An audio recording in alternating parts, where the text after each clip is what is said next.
Bonjour chers téléspectateurs, téléspectatrices des Free Media, c'est votre émission Free Santé, une émission qui aborde les questions qui comptent surtout pour votre santé.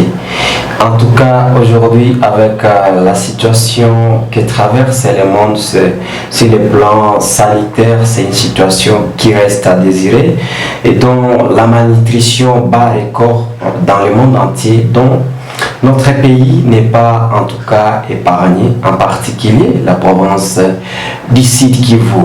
Dans cette émission, on va aborder les sujets qui concernent surtout la malnutrition, mais avant d'y arriver, depuis, vous savez avec moi que depuis l'occupation de la ville de Bukavu par l'AFC 123, il y a eu pillage dans les entrepôts du programme d'alimentation mondiale et à l'UNICEF, où en tout cas on a pillé plusieurs cartons des aliments nutritifs appelés pamplénates.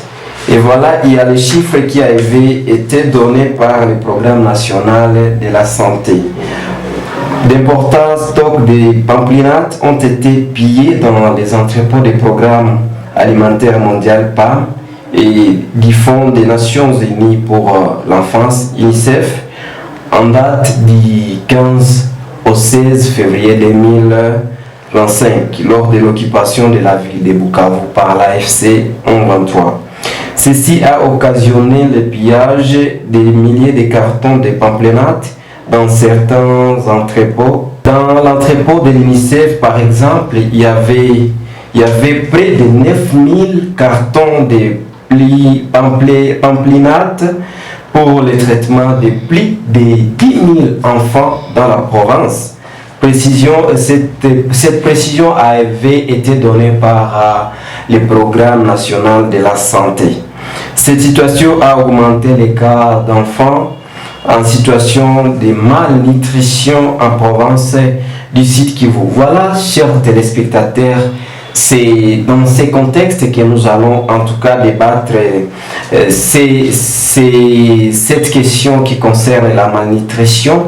Mais je suis ici dans cette émission avec les invités dont vous allez découvrir.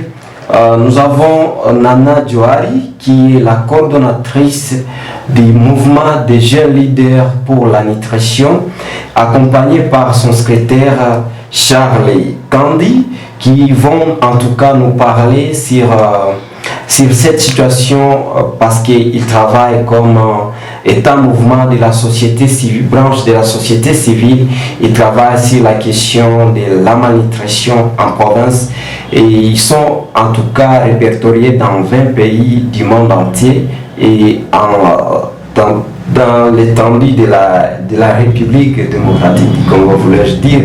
Mais je voulais accueillir madame. Bonjour madame Nana Djouari.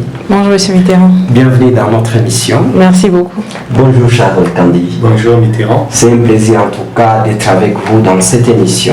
C'est pour nous, c'est un plaisir. Sans plus tarder, nous allons commencer notre sujet qui concerne la carence des pamplénates et son impact sur les personnes souffrant de la malnutrition élevée dans notre province depuis l'occupation de la ville par les 123. Mais pour commencer cette question, on ne peut pas en tout cas parler du pamplénate sans pour autant savoir de quoi s'agit-il. En commençant par madame Nana, c'est vrai on parle des pamplénates, mais peut-être la population ne sait pas c'est quoi en fait. Est-ce que vous pouvez nous éclairer dans cette émission, c'est quoi? D'accord. Alors les pamplénates, récemment, j'espère que pour ceux qui sont dans la ville de Bukavu et peut-être à Goma aussi, récemment vous avez peut-être vu apparaître sur le marché des sortes de biscuits blancs avec parfois des logos rouges ou oranges qui sont des sortes de pâtes d'arachide. Donc en gros, sur le but premier du pamplénate, le pamplénate c'est un aliment thérapeutique, une nourriture qu'on donne pour guérir, c'est un médicament que l'on mange comme un repas en quelque sorte, mais que l'on donne aux enfants qui souffrent de malnutrition, à des enfants qui ont déjà des problèmes de correctement se nourrir pour pouvoir subvenir à leurs besoins, à leurs déficits alimentaires. C'est un peu ça en gros, je dirais, les Plompinas. Charles, vous avez ajouté, c'est ce que vient de dire Madame Nana. Peut-être juste mettre un accent particulier sur l'aspect médicamenteux du pamplemousse. Parce qu'à part être une nourriture, c'est d'abord un aliment thérapeutique. Voilà, c'est plus dans ce sens-là que j'aimerais marteler. Dans cette émission, nous continuons toujours à parler de cet aliment qui continue, qui nourrissent surtout les enfants qui sont malnutris. Maintenant, pour la deuxième question, quels sont les ingrédients principaux surtout du pamplemousse, cher Charles? Alors, les ingrédients qui sont principalement dans les Plompinas, c'est d'abord la pâte d'arachide pour commencer. Ensuite, il y a un mélange avec le lait en poudre. Ensuite, on va mélanger d'autres minéraux et des vitamines à l'intérieur pour faire un mélange plus nutritif et plus énergétique pour les enfants souffrant de la malnutrition. Voilà. Pensez-vous que c'est adapté vraiment, madame, aux enfants malnutris? Oui, c'est bon, comme je l'ai dit précédemment, en fait ça a été fait et enrichi de sorte à subvenir au déficit calorique de ces enfants-là. Donc c'est comme un repas qui est très énergétique. Un repas dans lequel, comme si on prenait un jus très concentré en sucre. C'est vraiment une sorte d'image que l'on pourrait donner aux téléspectateurs pour avoir une idée. Donc c'est comme Charles l'a dit, il y a de la pâte d'arachide à l'intérieur, il y a du sucre, il y a du lait, il y a de l'huile végétale, il y a également de minéraux et des vitamines. Donc vous voyez, c'est vraiment un repas complet. C'est un repas complet et on le donne de façon concentrée à ces gens-là qui sont en déficit, à des enfants qui sont malnutris, pour pouvoir les ramener au niveau normal, au niveau nutritionnel normal. Donc pour eux, pour les enfants malnutris, c'est approprié. Okay. Oui. Et pour ceux qui consomment, vous savez qu'on a tout pillé dans les dépôts des PAM et UNICEF. Et ce sont les supposés, les personnes en bonne santé qui consomment ça. On a vu ici et là, dans la ville de Bukavu, on est en train de vendre ça. On ne sait pas si vraiment pour les personnes qui sont en bonne santé aussi doivent consommer les pamplemousse. Alors c'est l'une des raisons pour lesquelles nous sommes là aujourd'hui, parce que nous avons remarqué que sur le marché, ça se vend comme des biscuits. Vraiment tout le monde, c'est facile d'accès à un prix très très dérisoire et c'est un danger. Ce n'est pas du tout approprié pour les gens qui sont correctement... C'est quoi ces dangers, Charles? C'est ce que madame dit. Alors le danger que cela représente, c'est que, comme il a dit, comme Nana l'a dit, au départ, quand on souffre de malnutrition, c'est pour être ramené au niveau normal de quelqu'un qui a une nutrition normale, qu'on donne les Plompinas. Maintenant, imaginez que quelqu'un qui est au niveau normal de l'alimentation, qui est en bonne santé, qui prend cette nourriture qui est hyper concentrée en nutriments. Ce qui va se passer, c'est qu'il y aura un dérèglement du fonctionnement de son corps. Ça ne sera plus un corps qui fonctionne normalement, mais ça sera un corps qui va être déréglé. On va avoir plusieurs conséquences quand on consomme les Plompinas à long terme.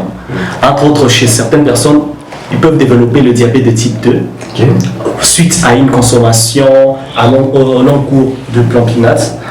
Ça peut amener des insuffisances cardiaques, un problème au niveau cardiaque, parce que c'est très riche aussi en lipides et ça peut aussi amener à l'obésité. Plusieurs personnes peuvent devenir obèses suite à la consommation de Plompinas parce que ces personnes-là vont accumuler des nutriments dont ils n'ont pas besoin en quelque sorte.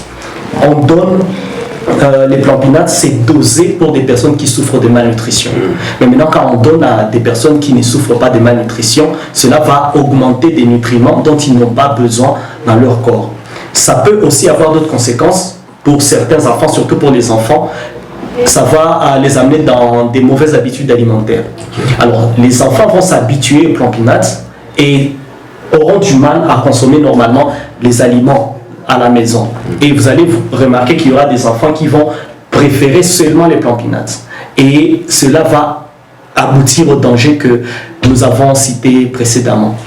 Merci beaucoup Charles. En tout cas, vous venez d'expliquer les conséquences ou les effets secondaires du pamplénate c'est pour les personnes qui sont en bonne santé, qui ne doivent pas consommer les pamplénates. C'est pour les personnes, pour les enfants ou pour les personnes malnutries. Ceux qui ont pris cet aliment de chez PAM, pensez-vous qu'ils vont restituer ça pour, en tout cas pour la situation, souvenir, en tout cas, ou intervenir pour ces enfants, en tout cas, qui souffraient? Nous faisons de la sensibilisation, ça, actuellement, c'est concret. Nous allons aussi lancer la sensibilisation sur les réseaux tels que Facebook. Nous allons lancer des images, des WhatsApp pour diffuser et vulgariser l'information. Et au-delà de ça, à notre niveau, nous faisons de plaidoyer, parce que c'est une des actions que nous menons en tant que jeunes leaders, c'est de porter la voix de la communauté et de dire qu'il y a ça comme problème. Ça, c'est une des activités que nous menons. Mais nous savons aussi que l'État est aussi en train d'agir, et nous allons nous appuyer sur ces efforts-là pour dire aussi aux vendeurs que c'est pas que nous qui les disons, c'est pas que la science, même le gouvernement est contre. Donc il y a même une répercussion juridique des actions que vous êtes en train de mener. Donc c'est pas seulement pour vous empêcher de vous faire quelques sous, non, c'est pas seulement ça, nous pensons à ces enfants-là. Donc en espérant qu'il y ait des gens qui puissent avoir ces cœurs-là de soucieux de ces enfants. Il y a une organisation, est-ce qu'il n'y a pas cette idée de penser à une autre alternative pour résoudre, en tout cas si on n'arrive pas à restituer ou si les organisations humanitaires n'arrivent pas à agir directement? Il n'y a pas d'autre solution que vous êtes en train de penser en tant que, à part les sensibilisations, à part les plaidoyers pour être en tout cas plus concret? Bon, à notre niveau, à nous, nous ne sommes pas dans la production, nous sommes dans la vulgarisation de l'information, nous sommes dans la sensibilisation, nous sommes dans les plaidoyers. Alors, est-ce que vous êtes approché par Charles? Mais dans un cas où les hôpitaux ont besoin de ces organisations-là, peut-être que notre rôle à notre niveau, c'est de chercher ces organisations et les mettre en contact avec les hôpitaux et voir ce que cela peut donner en termes d'actions plus concrètes. Parce qu'à défaut du Planpinate, on peut toujours utiliser d'autres aliments qui peuvent être plus énergétiques et qui peuvent avoir peut-être un index thérapeutique plus élevé que les aliments utilisés normalement dans le ménage. Et vous avez un exemple de ces aliments peut-être? On peut avoir des bouillies enrichies qui peuvent aussi être utilisés à défaut. Donc voilà, ça c'est un exemple quand même. En particulier en tout cas dans les deux provinces, même si c'est dans tout le pays, mais en particulier les deux provinces, surtout le Sud Kivu où tout a été pris. C'est quoi en tout cas, qu'est-ce qu'il faut faire? Ça commence par ce que nous sommes en train de faire maintenant, un appel à l'action. Alors nous appelons non seulement les autorités de notre gouvernement à agir, à laisser cet aspect de choses, ce couloir humanitaire ouvert afin de permettre l'accessibilité aux soins, parce qu'il y a plusieurs enfants qui sont en train de mourir. Alors non seulement ça, mais nous appelons aussi la population, parce que c'est à nous aussi de savoir comment réagir face à certaines situations qui se présentent. Peut-être que ce n'est pas aujourd'hui ni demain qu'on va avoir ce couloir humanitaire ouvert, mais on peut dire que nous pouvons d'abord agir de manière locale là où nous sommes.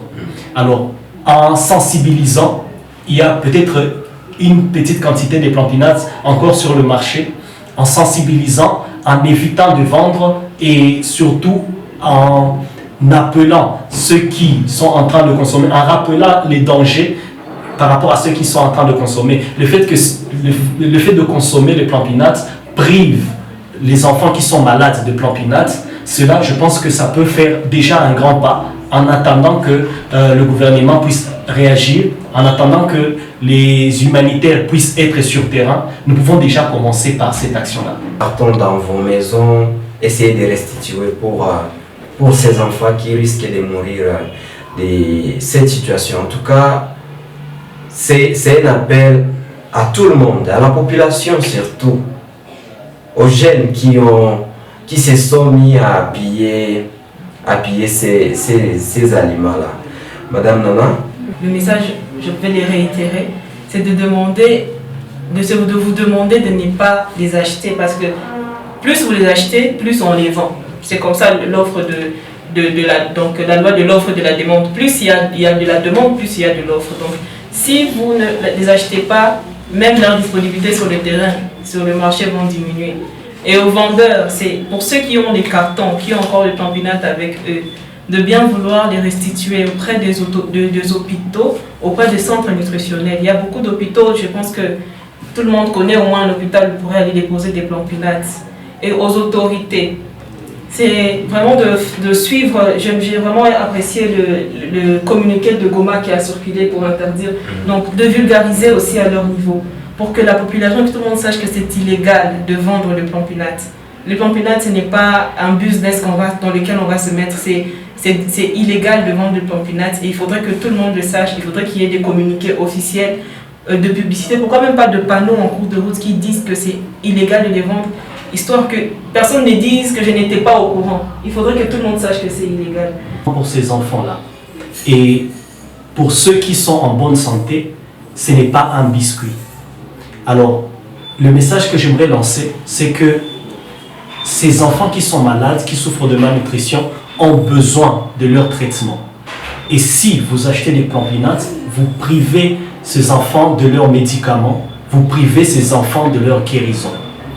Alors, le message est de vous appeler à ne pas acheter et à signaler surtout les personnes qui en vendent ou bien de relayer le message. Si vous avez suivi le message, c'est à vous d'aller sensibiliser ceux de votre communauté, de leur dire l'importance de ce médicament pour les enfants et le danger de consommer les plampinates pour ceux qui sont en bonne santé. Chers téléspectateurs des Free Media, c'était votre émission Free Santé. Surtout, n'oubliez pas de vous abonner sur notre chaîne YouTube Free Media TV, sur notre chaîne TikTok Free Media toujours TV et sur notre page Facebook freemediarlc.info. Bye bye et à la prochaine.